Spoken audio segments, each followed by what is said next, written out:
Hello दोस्तों, आराध्या रस academy के यूट्यूब चैनल में आप सभी का स्वागत है। दोस्तों, राजस्थान लोक सेवा आयोग द्वारा आयोजित फर्स्ट ग्रेड शिक्षक भर्ती परीक्षा 2024 के नवीनतम पाठ्यक्रम के अनुसार फर्स्ट पेपर के लिए मॉडल पेपर की टेस्ट सीरीज शुरू की गई थी, जिसमें अपने 19 मॉडल पेपर हैं वो कंप्लीट हो चुके हैं। आज अपना इसमें 20 नंबर का मॉडल पेपर है। दोस्तों, कुल 75 प्रश्न इसमें शामिल किए गए हैं और हूबहू आपको ऐसा ही पेपर है वो परीक्षा में देखने को मिलेगा। अगर आपने पिछले 19 मॉडल पेपर अगर नहीं देखे हैं तो आप प्लेलिस्ट में जाइए, वहाँ पे आपको फोल्डर मिल जाएगा फर्स्ट ग्रेड मॉडल पेपर 2024 के नाम से वहाँ फोल्डर बना हुआ है। तो आप वहाँ जाकर पिछले 19 मॉडल पेपरों का टेस्ट है वो अवश्य दें। और आराध्या रस एकेडमी के यूट्यूब चैनल को अगर आपने अभी तक सब्सक्राइब नहीं किया तो सब्सक्राइब जरूर करें, बेल आइकन को दबाएं, वीडियो को लाइक और अपने दोस्तों के पास में शेयर जरूर करें। तो चलिए दोस्तों, शुरू करते हैं आज का अपना मॉडल पेपर नंबर 20। सबसे पहले अपन स्कूल मैनेजमेंट के 15 प्रश्न पढ़ेंगे। देखिए दोस्तों, यहाँ पे पहला प्रश्न, शैक्षिक प्रबंधन के कार्य को पोस्ट कोर्ब सूत्र में किसने पिरोया है। दोस्तों, ये पोस्ट कोर्ब सूत्र है, ये किसने दिया था। दोस्तों, इसका राइट आंसर हो जाएगा, ये दिया था लूथर गुलिक ने। यहाँ पर 3 नंबर का ऑप्शन राइट आंसर हो जाएगा। और इसमें से एक प्रश्न है वो अवश्य पूछा जाएगा इस पोस्ट कोर्ब सूत्र में। यहाँ पर यह भी पूछा जा सकता है कि पी का मतलब क्या है, ओ का मतलब क्या है, एस का मतलब क्या है। तो दोस्तों, मैं आपको बता रहा हूँ, ध्यान से सुनिएगा। वैसे तो आपको पता होगा, फर्स्ट ग्रेड की तैयारी कर रहे हैं। देखिए, पी का मतलब होता है प्लानिंग, ओ का मतलब होता है ऑर्गेनाइजेशन यानी कि संगठन, एस का मतलब होता है स्टाफिंग यानी कि कर्मचारी वर्ग, डी का मतलब होता है इसमें डायरेक्टिंग यानी कि निर्देशन, सी का मतलब होता है दोस्तों इसमें कोऑर्डिनेशन यानी कि समन्वय, और यहाँ पर ओ का मतलब होता है ऑर्डर यानी कि आज्ञा, और आर का मतलब होता है दोस्तों रिपोर्टिंग यानी कि आलेखन, और बी का मतलब होता है बजटिंग यानी कि बजट। ठीक है, तो यहाँ पर 3 नंबर ऑप्शन बिल्कुल सही उत्तर। आगे देखिए, यहाँ पे सेकंड नंबर का प्रश्न है, निम्न में से कौन सा एक सही है। कौन सा एक इसमें सही है वो अपने को यहां पर क्या करना है, बताना है। दोस्तों, यहां पर देखिए कथन, देखिए, शिक्षा प्रबंधन अध्यापकों के उन प्रयासों में मॉनिटरिंग की वह प्रक्रिया है जिनके द्वारा वे अपने विद्यार्थियों को इस योग्य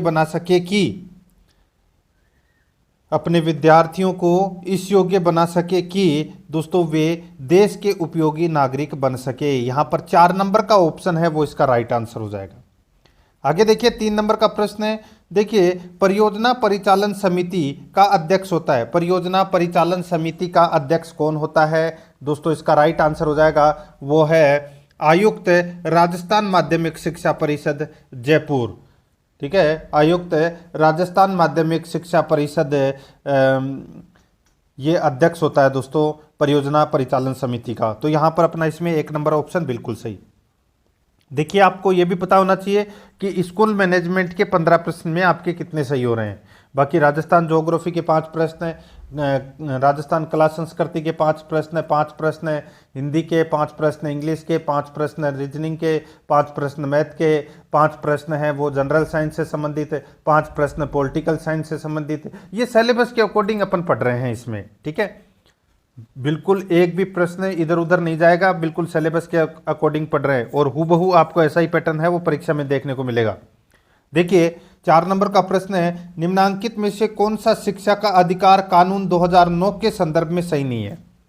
तो दोस्तों, कौन सा अधिकार यानी कि कौन सा शिक्षा का अधिकार कानून 2009 के संदर्भ में सही है। यहां पर देखिए, इसका भाग 17 बच्चों की दंड से रक्षा करता है। बिल्कुल सही बात है साहब, दंड से रक्षा करता है, भाग 17। देखिए, इसका भाग 14 प्रति व्यक्ति शुल्क संग्रहण का निषेध करता है। ये गलत हो जाएगा दोस्तों। इसका जो भाग 14 है ये दोस्तों प्रवेश के लिए आयु के सबूत का निर्धारण करता है। ठीक है, प्रवेश के लिए आयु के सबूत का निर्धारण करता है। ये अपना इसमें प्रति व्यक्ति शुल्क संग्रहण का निषेध करता है, ये गलत दे रखा है।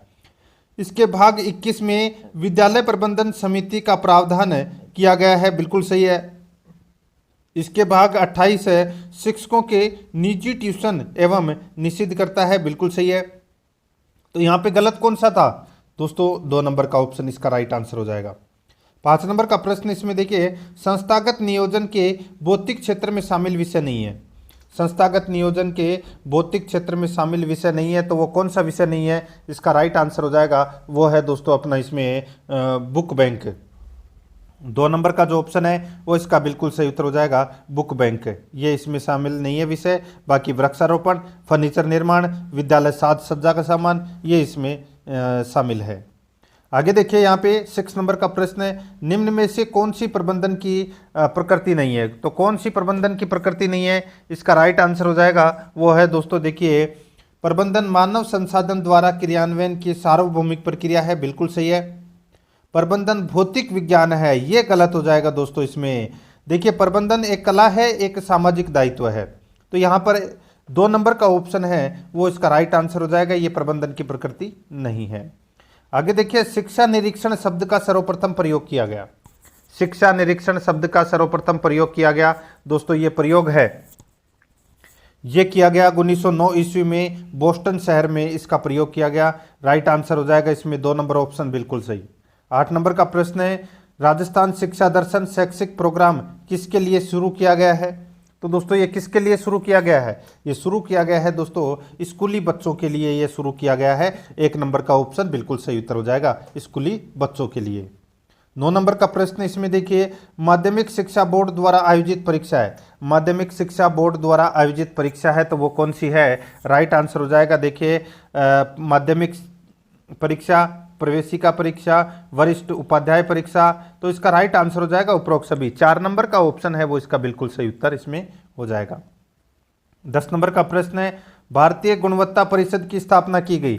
भारतीय गुणवत्ता परिषद की स्थापना है, ये स्थापना की गई दोस्तों 1997 में। यहाँ पर 3 नंबर का जो ऑप्शन है वो इसका बिल्कुल सही 1997 में। 11 नंबर का प्रश्न इसमें देखिए पर्यवेक्षक तथा निरीक्षक के रूप में प्रधानाचार्य का कौन सा कार्य नहीं है? पर्यवेक्षक तथा निरीक्षक के रूप में प्रधानाचार्य का कौन सा कार्य नहीं है? तो दोस्तों कौन सा कार्य नहीं है?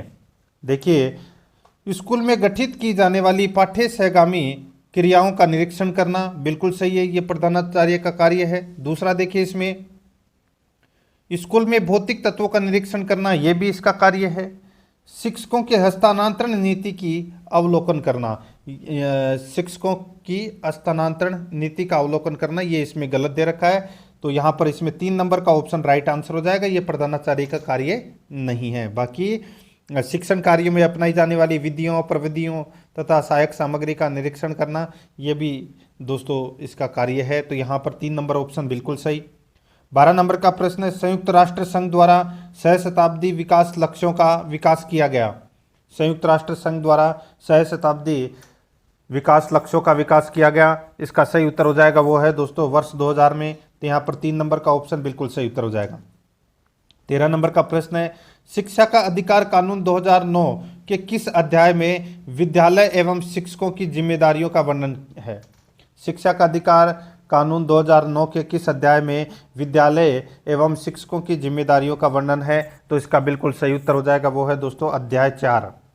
तो यहाँ पर 2 नंबर का ऑप्शन बिल्कुल सही उत्तर हो जाएगा अध्याय 4। आगे देखिए संस्थागत नियोजन की विशेषता है। संस्थागत नियोजन की विशेषता कौन सी है? तो देखिए सहकारी प्रवृत्ति, अधिकतम उपयोगिता का उद्देश्यों व लक्ष्यों का पूर्व निर्धारण, ये सभी संस्थागत नियोजन की विशेषता है, तो इसमें राइट आंसर हो जाएगा उपरोक्त सभी। 15 नंबर का प्रश्न है, शिक्षा का अधिकार अधिनियम 2009 में उल्लेख की गई समावेशी शिक्षा की अवधारणा निम्नलिखित में से किस पर आधारित है? शिक्षा का अधिकार अधिनियम 2009 में उल्लेखित की गई समावेशी शिक्षा की अवधारणा निम्नलिखित में से किस पर आधारित है? तो इसका राइट आंसर हो जाएगा, ये आधारित है दोस्तों किस पर? तो ये अधिकार आधारित मानवतावादी परिप्रेक्ष्य, तो यहाँ पर अपना इसमें 4 नंबर का ऑप्शन राइट आंसर हो जाएगा। 16 नंबर का प्रश्न है, अब दोस्तों यहाँ पे 5 प्रश्न हैं वो अपन राजस्थान भूगोल से संबंधित पढ़ रहे हैं। देखिए दोस्तों यहाँ पे राजस्थान के रेतीले शुष्क मैदान और अर्धशुष्क मैदान की समवर्षा रेखा द्वारा पृथक किए जा गए हैं। बताइए यहाँ पे सीधा सा मैं आपको बोलूँ तो रेतीले शुष्क मैदान और अर्धशुष्क मैदान को किसके द्वारा यानी कि कौन सी समवर्षा रेखा द्वारा विभाजित किया गया है? राइट आंसर हो जाएगा वो है इसमें 25 सेमी समवर्षा रेखा। और राजस्थान को 2 भागों में 50 सेमी समवर्षा रेखा ये राजस्थान को दो भागों में करती है, और अर्ध शुष्क मरुस्थल को और शुष्क मरुस्थल को दो भागों में 25 सेंटीमीटर समवर्षा रेखा अलग करती है। तो यहाँ पर अपना 4 नंबर ऑप्शन बिल्कुल सही उत्तर हो जाएगा। 17 नंबर का प्रश्न है, निम्नलिखित में से राजस्थान के कौन से जिलों की सीमा मध्य प्रदेश से नहीं लगती। तो दोस्तों राजस्थान के कौन से जिलों की सीमा मध्य प्रदेश से नहीं लगती। आप सभी को पता है कि मध्य प्रदेश की 1600 किलोमीटर की जो सीमा है वो दोस्तों मध्य प्रदेश से लगती है, ठीक है, राजस्थान की। और राजस्थान के 10 जिलों की सीमा मध्य प्रदेश से लगती है, धौलपुर, करौली, सवाई माधोपुर, कोटा, बारा, झालावाड़, चित्तौड़गढ़, भीलवाड़ा, प्रतापगढ़ और बांसवाड़ा। तो यहाँ पर इसमें राइट आंसर हो जाएगा डूंगरपुर और भरतपुर की जो सीमा है वो मध्य प्रदेश से नहीं लगती है। 4 नंबर ऑप्शन बिल्कुल सही। आगे देखिए 18 नंबर का प्रश्न है, निम्नलिखित में से कौन सी नदियां अरब सागरीय नदी तंत्र का भाग नहीं है। नीचे दिए गए कोट में से सही उत्तर का चुनाव कीजिए। दोस्तों यहाँ पर आप देख सकते हैं 5 नदियों के नाम है वो यहाँ पर दे रखे हैं। अब अपने को यहाँ पर ये बताना है, तो दोस्तों देखिए अरब सागर नदी तंत्र का भाग कौन सा नहीं है वो अपने को बताना है।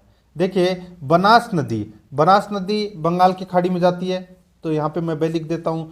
साबरमती नदी है ये अरब सागर में जाती है, तो मैं यहाँ पे ए लिख देता हूँ। पश्चिमी बनास है ये भी दोस्तों किस में जाती है, तो ये भी दोस्तों अरब सागर में जाती है, ठीक है। और कांकणी नदी ये दोस्तों आंतरिक प्रवाह वाली नदी है, और माही नदी है ये भी बंगाल की खाड़ी में माही नदी है ये अरब सागर में जाती है, ठीक है। अब दोस्तों ये देखिए इसमें साबरमती नदी ये अरब सागर में जा रही है। अब दोस्तों यहाँ पे अपने को क्या बताना था कि अरब सागरीय नदी तंत्र का भाग नहीं है। तो दोस्तों कौन सा नहीं है इसमें आपको पता चल गया होगा।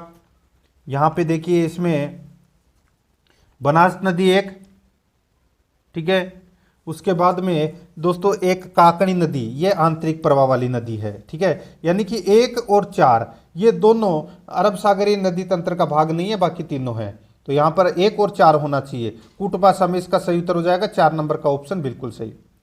19 नंबर का प्रश्न इसमें देखिए राजस्थान में नमक उत्पादन का सबसे बड़ा स्रोत कौन सा है। तो सबसे बड़ा स्रोत है वो है दोस्तों सांबर झील। यहाँ पर अपना इसमें 2 नंबर का ऑप्शन राइट आंसर हो जाएगा। और इस झील से दोस्तों देश का 8.7% नमक है वो बनाया जाता है, और ये राजस्थान की सबसे बड़ी खारे पानी की झील है। आगे देखिए दोस्तों यहाँ पे 20 नंबर का प्रश्न है, राजस्थान के कौन से जिले में वर्ष 2001 से 2011 अवधि में महिला जनसंख्या में दशकीय वृद्धि दर न्यूनतम रही है।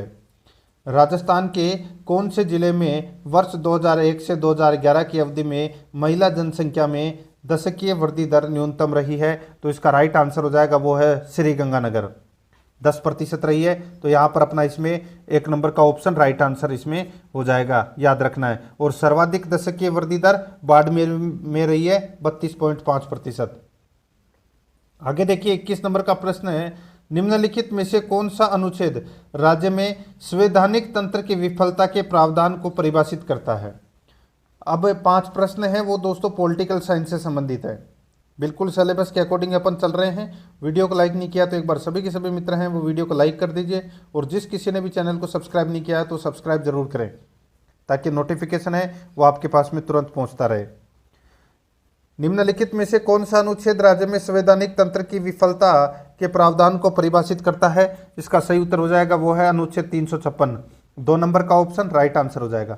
22 नंबर का प्रश्न इसमें देखिए, संविधान के अनुच्छेद 103 के तहत राष्ट्रपति लोकसभा सदस्यों की निहर्ताओं से संबंधित किसी भी प्रश्न पर कोई निर्णय देने से पूर्व निम्नांकित में से किसकी राय लेगा। बताइए, बहुत ही अच्छा प्रश्न है। भारत के संविधान के अनुच्छेद 103 के तहत राष्ट्रपति लोकसभा के सदस्यों की निहर्ताओं से संबंधित किसी भी प्रश्न पर कोई निर्णय लेने से पूर्व निम्नांकित में से किसकी राय लेगा। तो दोस्तों राइट आंसर हो जाएगा, राय लेगा निर्वाचन आयोग की। तो यहाँ पर 2 नंबर का ऑप्शन है वो इसका राइट आंसर हो जाएगा निर्वाचन आयोग की।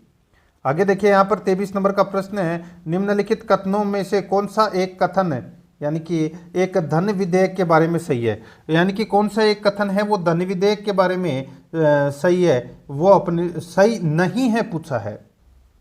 दोस्तों नहीं है पूछा है, धन विधेयक के संबंध में कौन सा एक कथन गलत दे रखा है वो अपने को यहाँ पर बताना है। देखिए धन विधेयक, पहला कथन देखिए, धन विधेयक संसद के दोनों सदनों में से किसी भी सदन में प्रस्तावित किया जा सकता है। गलत हो जाएगा दोस्तों, धन विधेयक केवल लोकसभा में ही पेश किया जाता है सर्वप्रथम। तो ये पहला कथन है वो इसमें गलत दे रखा है, और अपना राइट आंसर भी क्या हो जाएगा, पहला नंबर का ऑप्शन ही हो जाएगा, क्योंकि यहाँ पे प्रश्न में पूछा है कि एक धन विधेयक के बारे में सही नहीं है, तो ये सही नहीं है पहला ही ऑप्शन, ठीक है, और ये अपना राइट आंसर हो जाएगा।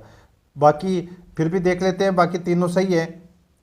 लोकसभा अध्यक्ष यह निर्णय करने के लिए अंतिम प्राधिकारी है कि कोई जो विधेयक है वो धन विधेयक है या नहीं, ठीक है, ये निर्धारण कौन करता है, लोकसभा अध्यक्ष करता है, ठीक है।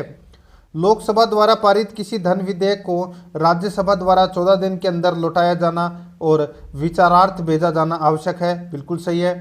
राष्ट्रपति किसी धन विधेयक को लोकसभा में पुनर्विचार के लिए नहीं लौटा सकता, ये भी बिल्कुल सही है, ठीक है, तो यहाँ पे एक नंबर ऑप्शन सही। 24 नंबर का प्रश्न इसमें देखिए, भारत में न्यायिक पुनरावलोकन के संबंध में निम्नांकित कथनों पर विचार कीजिए। न्यायिक पुनरावलोकन के विषय में दोस्तों अपने को यहाँ पर बताना है कि कौन सा कथन है वो इसमें सत्य है। दोस्तों देखिए, इसमें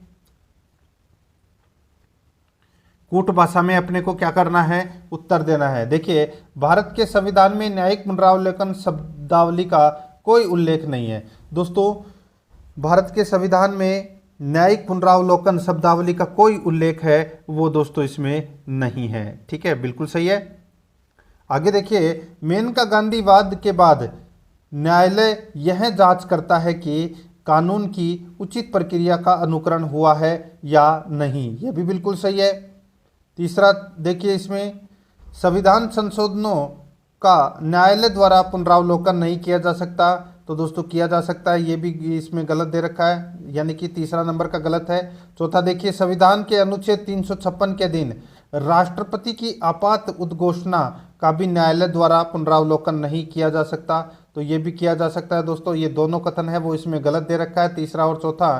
तो यहाँ पर अपने को सही कथनों को पहचानना था, तो पहला और दूसरा कथन है वो इसमें क्या है, सत्य है। तो यहाँ पर 4 नंबर का ऑप्शन बिल्कुल सही उत्तर हो जाएगा।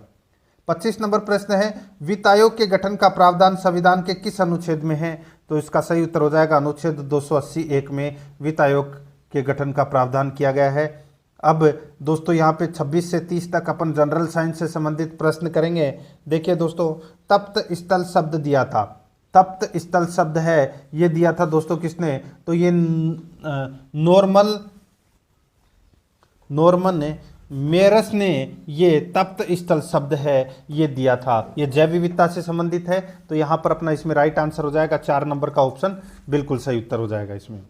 आगे देखिए 27 नंबर का प्रश्न है, ह्यूमन इंसुलिन है, ह्यूमन इंसुलिन है, तो दोस्तों राइट आंसर हो जाएगा ये जन्मजात रोग है, तो यहाँ पर 1 नंबर का ऑप्शन बिल्कुल सही उत्तर हो जाएगा। 28 नंबर का प्रश्न है, एक वस्तु का द्रव्यमान आधा तथा वेग दुगना कर दिया जाता है तो इसकी गतिज ऊर्जा का मान पहले की अपेक्षा होगा।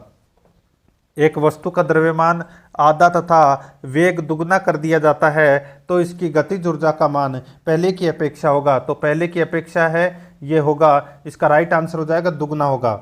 यहाँ पर 2 नंबर का जो ऑप्शन है वो इसका बिल्कुल सही उत्तर हो जाएगा, दुगना होगा। आगे देखिए 29 नंबर का प्रश्न है, ये देखिए यहाँ पे ये अभिक्रिया है ये दे रखी है, लेकिन यहाँ पे सही से टाइप नहीं हुआ है तो इसको छोड़ दीजिए। 30 नंबर का प्रश्न इसमें देखिए, ध्वनि की तीव्रता ध्वनि के या की द्वारा निर्धारित की जाती है, तो किसके द्वारा निर्धारित की जाती है ध्वनि की तीव्रता, तो दोस्तों राइट आंसर हो जाएगा इसमें वो है आयाम के द्वारा, ठीक है, आयाम द्वारा निर्धारित की जाती है। तो यहाँ पर अपना इसमें राइट आंसर 1 नंबर ऑप्शन बिल्कुल सही उत्तर हो जाएगा। अब यहाँ पे दोस्तों 5 प्रश्न है वो इंग्लिश ग्रामर से संबंधित पूछे जाएंगे। देखिए यहाँ पे अपने को एरर बताना है कि कौन से पार्ट में एरर है। यहाँ पे सेंटेंस देखिए, I took the shortest way thought the little park close the palace, बताइए दोस्तों कौन से पार्ट में एरर है। I took the shortest way thought the little park close the palace, तो दोस्तों यहाँ पे आपको दिख रहा होगा, देखिए यहाँ पे क्लोज आया है, ठीक है, तो क्लोज के साथ में दोस्तों यहाँ पे टू का प्रयोग होना चाहिए था, क्योंकि यहाँ पर एडवर्ब का प्रयोग होगा क्लोज टू, ठीक है। तो यहाँ पर इसमें राइट आंसर तीसरे नंबर का ऑप्शन हो जाएगा, क्योंकि यहाँ पर सिर्फ क्लोज दे रखा है, ये तीसरे पार्ट में एरर है।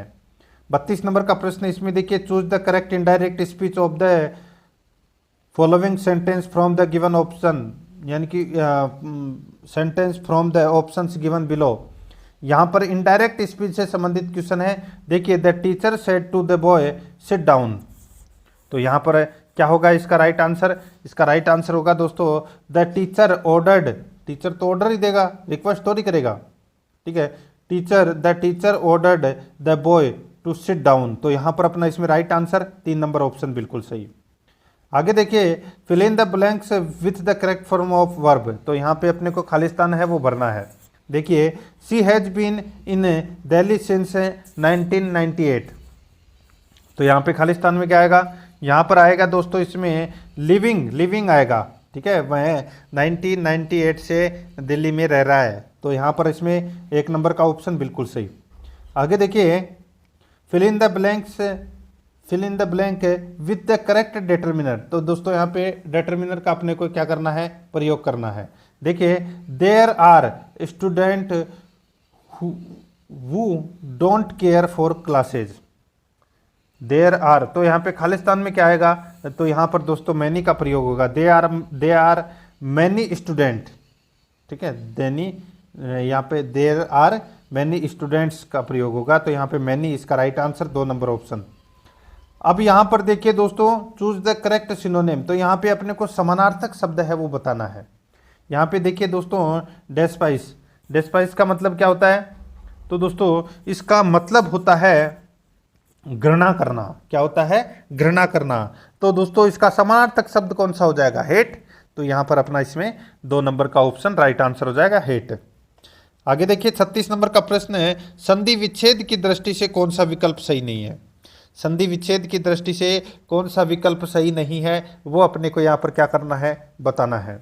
दोस्तों यहाँ पर देखिए, मत के, मत प्लस एक के बिल्कुल सही है। ऊहापोह है, ऊह प्लस अपोह है बिल्कुल सही है। अन्वीक्षण, अनु प्लस शिक्षण बिल्कुल सही है। विवादास्पद, विवाद प्लस अस्पद दे रखा है, जो कि गलत दे रखा है। यहाँ पर आस्पद आना चाहिए था, ठीक है। तो यहाँ पर अपना इसमें राइट आंसर क्या हो जाएगा? 4 नंबर का जो ऑप्शन है वो इसका बिल्कुल सही उत्तर इसमें हो जाएगा, ठीक है। ये आपको इसमें याद रखना है, इसमें दीर्घ संधि का प्रयोग हुआ है, अस्पद की जगह आस्पद आना चाहिए था। आगे देखिए, किन समश्रुत शब्दों का अर्थभेद सही नहीं है? तो दोस्तों किसका अर्थभेद सही नहीं है वो अपने को यहाँ पर बताना है। देखिए, हरण का मतलब होता है चुराना, और हरिण का मतलब होता है मृग, ठीक है। स्रोत का मतलब होता है धारा, और स्रोत का मतलब होता है दोस्तों कान। द्रव का मतलब होता है तरल, और द्रव्य का मतलब होता है पदार्थ। अब यहाँ पे देखिए, चिर का मतलब होता है दीर्घ काल, और चीर का मतलब होता है इसमें वस्त्र। यहाँ पर उल्टा दे रखा है, ठीक है। तो यहाँ पर 3 नंबर का ऑप्शन राइट आंसर हो जाएगा इसमें। आगे देखिए, 38 नंबर का प्रश्न है। देखिए, कूटकर्म शब्द का अर्थ द्योतक अंग्रेजी परिभाषिक शब्द किस क्रमांक में है? तो दोस्तों कूटकर्म को यहाँ पे इंग्लिश में क्या बोलते हैं? इसका राइट आंसर हो जाएगा, इसको बोलते हैं दोस्तों फोरगरी। तो यहाँ पर अपना 3 नंबर का ऑप्शन राइट आंसर हो जाएगा। 39 नंबर का प्रश्न इसमें देखिए, किस विकल्प में विलोम युग्म है? किस विकल्प में विलोम युग्म है? तो दोस्तों यहाँ पे देखिए, सम्मुख का विमुख हो जाएगा। ये सिर्फ और सिर्फ इसमें एकमात्र ये सही दे रखा है, बाकी इसमें सारे गलत दे रखे हैं। तो यहाँ पर 3 नंबर ऑप्शन बिल्कुल सही। आगे देखिए, निम्नलिखित में से किस विकल्प में, यानी कि किस विकल्प के सभी शब्दों में अनु उपसर्ग नहीं है? तो दोस्तों देखिए, अन्वय, अनुशासन, अन्वेक्षण, अनुभव, अनुराग और अनुचर, इन तीनों ऑप्शनों के अंदर अनु शब्द का प्रयोग हुआ है उपसर्ग में।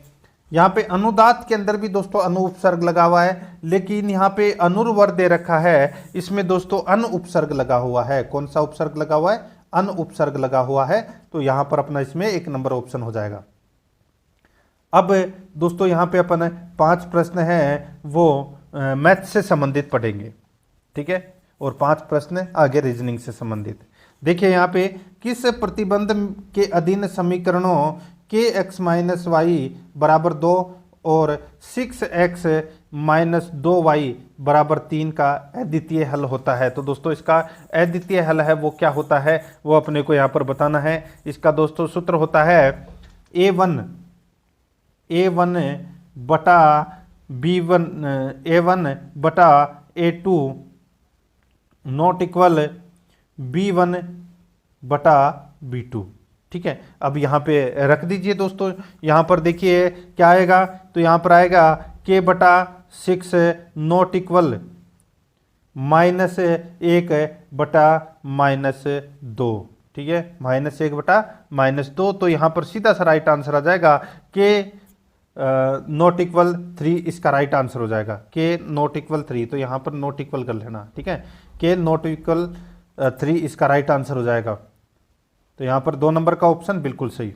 आगे देखिए यहाँ पर 42 नंबर का प्रश्न है। इसमें देखिए बहुपद दे रखा है px बराबर x - 2 स्क्वायर प्लस 4k शून्यों की संख्या है। तो दोस्तों इसमें शून्यों की संख्या है। देखिए यहाँ x की उच्चतम घात है वो कितनी है, 2 है, अतः शून्यों की संख्या भी कितनी होगी, 2 होगी। तो यहाँ पर अपना इसमें राइट आंसर हो जाएगा 2 नंबर का ऑप्शन बिल्कुल सही। आगे देखिए एक बेलनाकार ड्रम के आधार का व्यास 35 डेसीमीटर है तथा इसकी ऊंचाई 24 डेसीमीटर है। यह मिट्टी के तेल से भरा है। इस तेल से 25 centimetre into 22 centimetre into 35 centimetre वाले कितने कण स्तर भरे जाएंगे। तो दोस्तों यहाँ पर देखिए आपको यहाँ पे दिख रहा होगा कि देखिए माना n कण स्तर भरे जाएंगे। 1 डेसीमीटर बराबर 10 सेमी। ठीक है, तो दोस्तों यहाँ पर बेलनाकार ड्रम का जो आयतन बराबर n इंटू कण स्तर का आयतन। तो यहाँ पर दोस्तों देखिए 22/7 इंटू 350।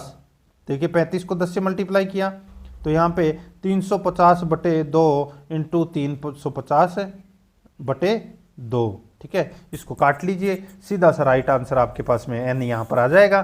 तो यहाँ पर अपना इसमें कितने कण स्तर भरे जाएंगे, तो यहाँ पर दोस्तों 1200 कण स्तर है वो भरे जाएंगे। तो यहाँ पर 4 नंबर का ऑप्शन बिल्कुल सही उत्तर हो जाएगा। 44 नंबर का प्रश्न, इसमें देखिए निम्नलिखित में से कौन सा सही है, सही कौन सा है वो अपने को यहाँ पर बताना है। देखिए अपरिमेय संख्या का दशमलव प्रसार अनवसानी और अनावर्ती होता है, बिल्कुल सही है। तो यहाँ पर 4 नंबर का ऑप्शन राइट आंसर हो जाएगा। 45 नंबर का प्रश्न, इसमें देखिए माध्य और माध्यिका, देखिए माध्य माध्यिका एवं बहुलक के मध्य एक प्रयोग सिद्ध संबंध है।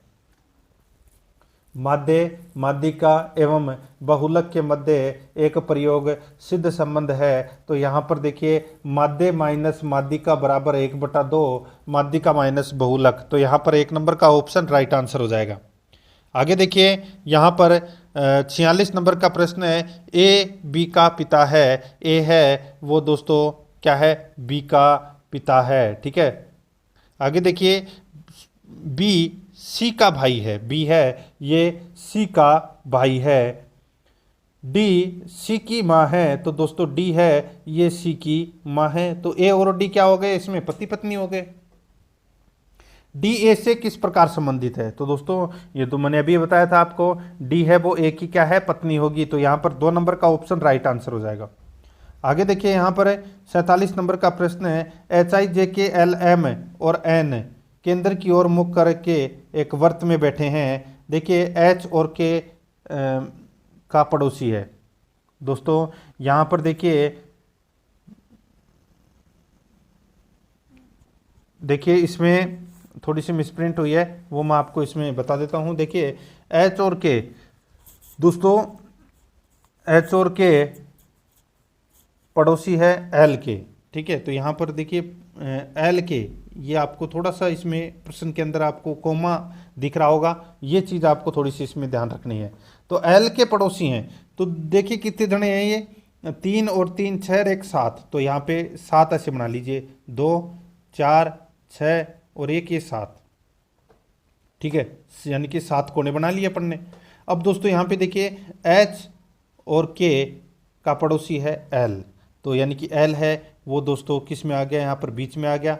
ठीक है, और यहाँ पे मैंने एच लिख दिया और यहाँ पे मैंने के लिख दिया। ठीक है, अब आगे देखिए एम और जे के मध्य एन नहीं है, एम और जे के मध्य एन नहीं है, तो दोस्तों सीधा सा है, यहाँ पे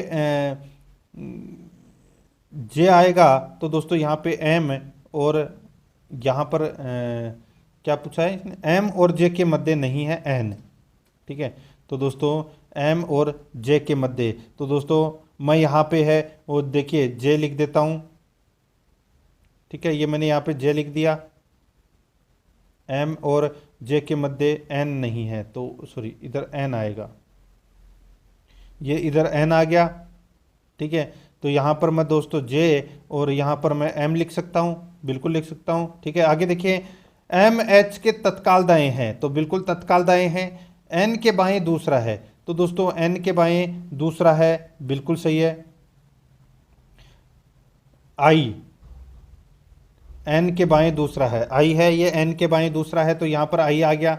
अब देखिए निम्न युग्मों में से किसमें दूसरा व्यक्ति पहले व्यक्ति के तत्काल बाएं बैठा है, तो यहाँ पे ऑप्शन में के अनुसार देखिए इसमें एच एल, एच और एल, ये एकदम देखिए पहले व्यक्ति के तत्काल बाएं बैठा है, तो यहाँ पर अपना इसमें 3 नंबर का ऑप्शन राइट आंसर हो जाएगा इसमें। आगे देखिए 48 नंबर का प्रश्न है, देखिए एक 4 सेंटीमीटर के बड़े घन को 1 सेमी के छोटे घन में काटे तो बनने वाले छोटे कोणों की संख्या है वो क्या होगी, तो दोस्तों सीधा सा है, बड़े घन की भुजा बटे छोटे घन की भुजा, तो दोस्तों यहाँ पे 4/1 करेंगे तो कितना आ जाएगा 4। तो दोस्तों घनों की कुल संख्या कितनी होगी, 4 का क्या होगा क्यूब होगा, तो 4 का क्यूब कितना होता है 64, तो यहाँ पर 1 नंबर ऑप्शन बिल्कुल सही। 49 नंबर प्रश्न है, इसमें देखिए दिए गए शब्दों के युग्मों में से आपको उस युग्म का चयन करना है जो प्रथम युग्म के शब्दों की तरह ही निकटतम संबंधित है। देखिए कागज सॉरी कलम कागज, कलम कागज, देखिए जिस प्रकार कलम है वो कागज पर चलती है, उसी प्रकार दोस्तों यहाँ पे देखिए चाकू है वो मांस पर चलता है, तो यहाँ पर 4 नंबर का ऑप्शन बिल्कुल सही उत्तर हो जाएगा। अब यहाँ पर देखिए ये प्रश्न ये देखिए, अब अपने को यहाँ पर मैं सीधा सा आपको बताऊं तो ये प्रश्न दे रखा है PQRST में ठीक बीच में, यानी कि ठीक बीच की आयु का कौन है, ठीक बीच की आयु का कौन है। अब क्या इन दोनों में से उत्तर निकल जाएगा, क्या पहले से ही उत्तर निकल जाएगा, दूसरे की जरूरत नहीं है, या दूसरे की जरूरत है या दूसरे की जरूरत भी नहीं है, तो वो अपने को बताना है। ठीक है, 2 में से देखिए इसमें P क्यू से बड़ा, P है ये दोस्तों Q से क्या है बड़ा है, ठीक है, और T से छोटा है, तो और T से इसमें क्या है छोटा है। R S से छोटा है, R है ये S से क्या है छोटा है, लेकिन T से छोटा नहीं है, लेकिन T से छोटा नहीं है, यानी कि ये बन गया दोस्तों इसमें। तो यहाँ पे ठीक बीच में देखिए टी आ गया इसमें ठीक बीच में, यानी कि अपन पहले से ही उत्तर निकाल सकते हैं, दूसरे की अपने को जरूरत है वो नहीं है। तो यहाँ पर अपना इसमें राइट आंसर क्या हो जाएगा, वो है दोस्तों यहाँ पर देखिए यदि केवल पहला के तथ्य उत्तर देने के लिए पर्याप्त है जबकि केवल सेकंड के तथ्य उत्तर देने के लिए पर्याप्त नहीं है, तो अपना पहला ही सही उत्तर निकल रहा है, तो यहाँ पर अपना इसमें राइट आंसर 1 नंबर ऑप्शन हो जाएगा। अब यहाँ पे राजस्थान कला संस्कृति से संबंधित प्रश्न है, राजस्थान इतिहास और कला संस्कृति से संबंधित प्रश्न पूछे जाएंगे। देखिए गुर्जर प्रतिहार वंश के किस शासक ने अपनी राजधानी मंडोर से मेड़ता स्थानांतरित करी, तो दोस्तों ये नागभट्ट ने की थी, 3 नंबर ऑप्शन बिल्कुल सही। आगे देखिए निम्नलिखित में से किसने डूंगरपुर और बांसवाड़ा में भील आंदोलन का नेतृत्व किया, तो भील आंदोलन का नेतृत्व है दोस्तों गोविंद गिरी ने किया, यहाँ पर अपना इसमें राइट आंसर हो जाएगा 2 नंबर का ऑप्शन बिल्कुल सही, गोविंद गिरी ने किया। आगे देखिए दोस्तों यहाँ पे निम्न में से कौन सा युग्म सुमेलित नहीं है, एक तरफ ग्रंथ है दूसरी तरफ लेखक है। यहाँ पे आपको पता चल गया होगा दोस्तों सूर्यमल मिश्रण, यहाँ पे वंशोदय दे रखा है दोस्तों।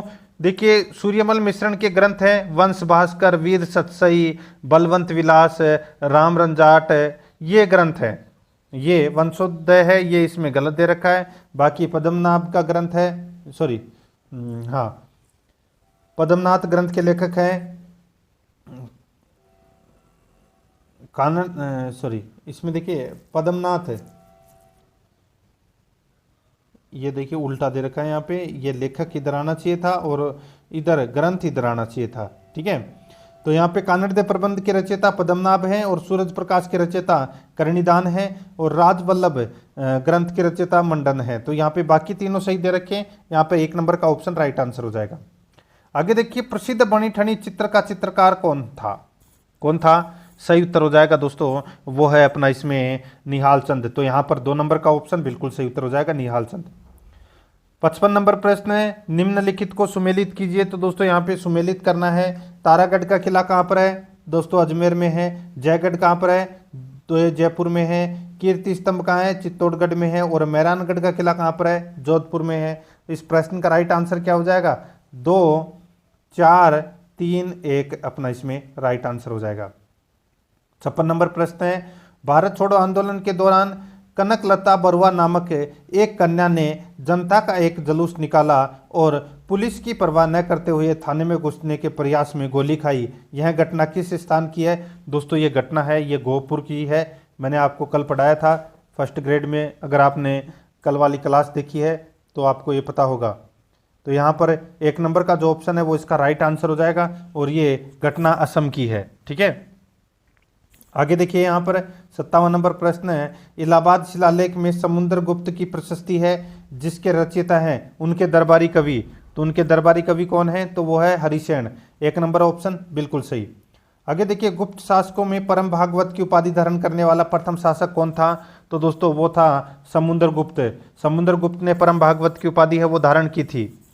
आगे देखिए, यहाँ पर 59 नंबर का प्रश्न है, इनमें से किसे बंगाल की बाइबल कहा जाता है? बंगाल की बाइबल है ये किसे कहा जाता है? तो दोस्तों ये आनंद मठ को बंगाल की बाइबल कहा जाता है। तो इसमें राइट आंसर हो जाएगा 1 नंबर ऑप्शन बिल्कुल सही, ठीक है। और ये आनंद मठ किसने लिखी थी? तो ये बंकिम चंद्र चट्टोपाध्याय ने लिखी थी, ठीक है।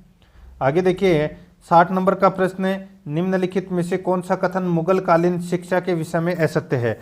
तो मुगल कालीन विषय यानी कि मुगल कालीन शिक्षा के विषय में असत्य कथन कौन सा है वो अपने को यहाँ पर क्या करना है? बताना है। दोस्तों यहाँ पर देखिए, इसमें देखिए स्त्री शिक्षा को पूर्णतः नज़रअंदाज नहीं किया जाता था, बिल्कुल सही है। स्त्री शिक्षा हेतु अलग विद्यालय स्थापित थे, ये गलत हो जाएगा इसमें, ठीक है। अलग स्थापित विद्यालय नहीं थे। मुस्लिम बालिकाएं आरंभिक वर्षों में कुरान की शिक्षा लड़कों के साथ प्राप्त करती थी, बिल्कुल सही है। धनाढ़ वर्ग अपनी बच्चियों की शिक्षा हेतु शिक्षक नियुक्त करते थे, बिल्कुल सही है। तो यहाँ पर अपना इसमें 2 नंबर का ऑप्शन राइट आंसर हो जाएगा। आगे देखिए, 61 नंबर प्रश्न है, भारत का बिस्मार्क किसे कहा जाता है? भारत का बिस्मार्क किसे कहा जाता है? इसका राइट आंसर हो जाएगा दोस्तों, ये कहा जाता है किसे? बहुत ही अच्छा प्रश्न है दोस्तों, ये कहा जाता है सरदार वल्लभ भाई पटेल को। 3 नंबर ऑप्शन बिल्कुल सही। आगे देखिए, 1857 के विद्रोह के उपरांत इलाहाबाद में एक दरबार में किसने भारत की सरकार को ग्रेट ब्रिटेन की सर्वोच्च सत्ता द्वारा अधिग्रहित किए जाने की घोषणा की? 1857 के विद्रोह के उपरांत इलाहाबाद में एक दरबार में किसने भारत की सरकार को ग्रेट ब्रिटेन की सर्वोच्च सत्ता द्वारा अधिग्रहित किए जाने की घोषणा की? तो यहाँ पर अपना इसमें राइट आंसर हो जाएगा, वो है लॉर्ड कैनिंग। यहाँ पर 2 नंबर का जो ऑप्शन है वो इसका बिल्कुल सही उत्तर इसमें हो जाएगा। आगे देखिए, 63 नंबर का प्रश्न है, वेदों की ओर वापस चलो का आदर्श वाक्य किसने दिया था? वेदों की ओर वापस चलो का आदर्श वाक्य किसने दिया था? दोस्तों ये आदर्श वाक्य दिया था किसने, बताइए? तो दोस्तों ये दिया था स्वामी दयानंद सरस्वती ने, ये आदर्श वाक्य दिया था। 1 नंबर ऑप्शन बिल्कुल सही। आगे देखिए, पंडित जवाहरलाल नेहरू ने भारत के लिए किस प्रकार की अर्थव्यवस्था का समर्थन किया? सही उत्तर हो जाएगा इसमें मिश्रित अर्थव्यवस्था का समर्थन किया। 1 नंबर ऑप्शन राइट आंसर। आगे देखिए, निम्नलिखित में से किसने 5 लाख अनुयायियों के साथ 14 अक्टूबर 1956 को बौद्ध धर्म ग्रहण किया? तो दोस्तों किसने ग्रहण किया बौद्ध धर्म? तो दोस्तों राइट आंसर हो जाएगा डॉक्टर भीमराव अंबेडकर ने। यहाँ पर 1 नंबर का ऑप्शन बिल्कुल सही उत्तर हो जाएगा। 66 नंबर का प्रश्न है, इसमें देखिए, हाल ही में जनवरी 2024 में भारत में समुद्री शैवाल की खेती को अपनाने और समुद्री शैवाल की खेती को बढ़ावा देने पर आयोजित राष्ट्रीय सम्मेलन का आयोजन किस स्थान पर किया गया? दोस्तों भारत में समुद्री शैवाल की खेती को अपनाने और समुद्री शैवाल की खेती को बढ़ावा देने पर आयोजित राष्ट्रीय सम्मेलन का आयोजन किस स्थान पर किया गया? तो दोस्तों ये कच्छ गुजरात में ये आयोजन किया गया। यहाँ पर ए नंबर का ऑप्शन है वो इसका बिल्कुल सही उत्तर हो जाएगा। आगे देखिए 67 नंबर का प्रश्न है, हाल ही में जनवरी 2024 में किस देश ने बच्चों के लिए विश्व का पहला मलेरिया वैक्सीन कार्यक्रम शुरू किया है? बताइए किस देश ने बच्चों के लिए विश्व का पहला मलेरिया वैक्सीन कार्यक्रम शुरू किया है? तो इसका राइट आंसर हो जाएगा वो है दोस्तों कैमरून। ठीक है, किसने? कैमरून ने। तो यहां पर अपना इसमें ए नंबर का ऑप्शन बिल्कुल सही उत्तर हो जाएगा। आगे देखिए, हाल ही में दोस्तों चर्चा में रही ज्ञानवापी मस्जिद परिसर किस शहर में स्थित है? दोस्तों ये ज्ञानवापी मस्जिद है, ये कौन से शहर में स्थित है? तो दोस्तों अभी ये चर्चा का विषय भी बना हुआ है। तो दोस्तों ये वाराणसी में है। कहाँ पर है? वाराणसी में। ए नंबर का ऑप्शन है वो इसका बिल्कुल सही उत्तर हो जाएगा, वाराणसी में। 69 नंबर प्रश्न है, इसमें देखिए, हाल ही में दोस्तों शहर में पूर्वोत्तर के पहले 100 बिस्तरों वाले योग एवं प्राकृतिक चिकित्सा अस्पताल की आधारशिला रखी गई। बताइए कहाँ पर? दोस्तों हाल ही में दोस्तों कहाँ पर, यानी कि कौन से शहर में पूर्वोत्तर के पहले 100 बिस्तरों वाले योग एवं प्राकृतिक चिकित्सा अस्पताल की आधारशिला रखी गई? तो इसका राइट आंसर हो जाएगा वो है दोस्तों ये डिब्रूगढ़ असम में रखी गई। यहाँ पर ए नंबर का ऑप्शन बिल्कुल सही उत्तर हो जाएगा। आगे देखिए, हाल ही में जनवरी 2024 में बिहार के मुख्यमंत्री के पद की रिकॉर्ड 9वीं बार शपथ किसने ली? बताइए बिहार के मुख्यमंत्री के पद का जो रिकॉर्ड है 9वीं बार शपथ किसने ली है? तो दोस्तों इसका राइट आंसर हो जाएगा वो है, ये ली है दोस्तों नीतीश कुमार ने। राइट आंसर इसमें ए नंबर का ऑप्शन हो जाएगा, नीतीश कुमार ने। आगे देखिए यहाँ पे किसने हाल ही में सुप्रीम कोर्ट के नए न्यायाधीश के रूप में शपथ ली है? सुप्रीम कोर्ट के नए न्यायाधीश के रूप में शपथ किसने ली है? तो इसका राइट आंसर हो जाएगा वो है दोस्तों प्रसन्ना वराले। प्रसन्ना बी वराले ने दोस्तों अभी हाल ही में सुप्रीम कोर्ट के नए न्यायाधीश के रूप में शपथ ली है। यहाँ पर ए नंबर का ऑप्शन बिल्कुल सही उत्तर हो जाएगा।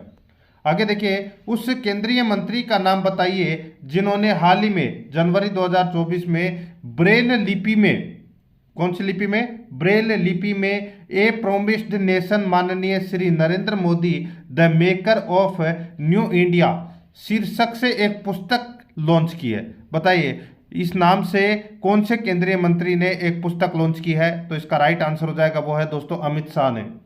यहाँ पर 6 नंबर का ऑप्शन बिल्कुल सही, अमित शाह ने। आगे देखिए, जनवरी 2024 में किस देश के सर्वकालिक अग्रणी गोल स्कोरर फुटबॉलर लुइगी गिगिरिवा का निधन हुआ? बताइए दोस्तों किस देश के सर्वकालिक अग्रणी गोल स्कोरर फुटबॉलर लुइगी गिगिरिवा का निधन हो गया? तो दोस्तों ये बताइए कौन से देश के ये फुटबॉलर थे? इसका राइट आंसर हो जाएगा वो है दोस्तों ये इटली के थे। ए नंबर का ऑप्शन बिल्कुल सही उत्तर हो जाएगा, इटली के। नेक्स्ट आगे देखिए दोस्तों, यहाँ पे हाल ही में जनवरी 2024 में किस टीम ने ऑस्ट्रेलिया की बिग बैश लीग यानी कि BBL 2023-24 का खिताब जीता है? बताइए ऑस्ट्रेलिया की बिग बैश लीग का खिताब है वो किसने जीता है?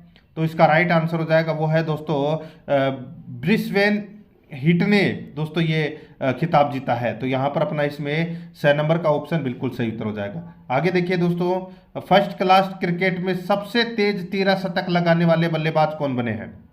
फर्स्ट क्लास क्रिकेट में सबसे तेज 13 शतक लगाने वाले बल्लेबाज कौन बने हैं? तो इसका राइट आंसर हो जाएगा दोस्तों वो बने हैं तन्मय अग्रवाल। दोस्तों तन्मय अग्रवाल ने सबसे तेज 13 शतक लगाया है फर्स्ट क्लास क्रिकेट में। इन्होंने 160 गेंद में दोस्तों 323 रन बनाए हैं। ठीक है, ये भी आपको याद रखना है। तो यहाँ पर 6 नंबर का जो ऑप्शन है वो इसका बिल्कुल सही उत्तर हो जाएगा। तो दोस्तों ये करंट अफेयर से संबंधित प्रश्न हो गए और इसी के साथ अपना जो मॉडल पेपर नंबर 20 है वो भी कंप्लीट हो चुका है। दोस्तों अगर आपने पिछले मॉडल पेपर नहीं देखे तो वो जरूर देखें और आराध्या रस अकेडमी के यूट्यूब चैनल को सब्सक्राइब नहीं किया तो दोस्तों सब्सक्राइब जरूर करें, बेल आइकन को दबाएं, वीडियो को लाइक और अपने दोस्तों के पास में शेयर जरूर करें। मिलते हैं दोस्तों नेक्स्ट वीडियो में। जय हिंद, जय भारत।